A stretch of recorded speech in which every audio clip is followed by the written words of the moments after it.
இப்போ நீங்கள் பேசும்போது கூட சொன்னீங்க தேமுதிக இருந்து அமைச்சர் ஆவாங்க, கூட்டணி ஆட்சி தான் வரும்னு சொன்னீங்க. ஆனால் அதிமுக திமுக வந்து அதுக்கு தயாராகவே இல்லை. அவங்க வந்து தொடர்ச்சியாக கூட்டணி ஆட்சி கிடையாதுன்னு தான் சொல்கிறாங்க. அப்போ ஒரு புதிய கட்சியோட கூட்டணின்னு அதை எடுத்துக்கலாமா, இல்லை அதை எப்படி எடுத்துக்கலாம்? என்ன நடக்க போகிறது அப்படின்னு நம்ம இன்னைக்கே யாரும் எதையுமே கணிக்க முடியாது. இதான் உண்மைங்க. நாளைக்கு தேர்தலுக்கு பிறகு எது வேண்டும் என்றாலும் நடக்கும், எது வேணாலும் தேர்தல் ரிசல்ட்டாக இருக்கும். ஆனால் இன்றைக்கு எங்களை பொறுத்த வரைக்கும் உறுதியாக 2026 நிச்சயமாக கூட்டணி மந்திரி சபை அமைக்க நிறைய வாய்ப்பு இருக்கிறதா சொல்கிறாங்க.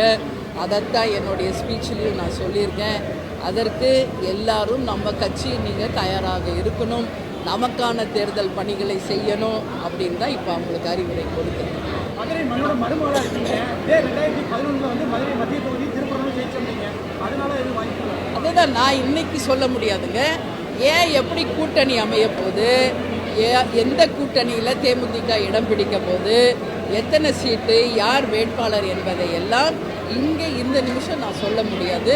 நிச்சயம் மாநாடு நெருங்கும் பொழுது, கூட்டணி உறுதி செய்யப்பட்ட பிறகு தேமுதிக போட்டியிடும் எண்ணிக்கையும் தொகுதிகளும், அதற்கு பிறகு யார் வேட்பாளர் என்பதை தலைமை கழகம் அதிகாரப்பூர்வமாக உங்களுக்கு அறிவிக்கும். ஆனால் ஒன்று மட்டும் நான் உறுதியாக சொல்கிறேன், தேமுதிக அங்கம் வகிக்கும் கூட்டணி தான் மகத்தான வெற்றி பெற்று ஆட்சி அமைக்கும் என்பதை இந்த நல்ல நாளில் நான் உறுதியாக உங்கள் முன்னாடி சொல்ல கடமைப்பட்டேன்.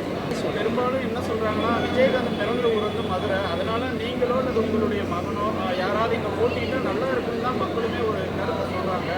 அதுக்கேற்ற வகையில் நீங்கள் ஏதாவது முடிவெடுக்க வாய்ப்பு இருக்குதா?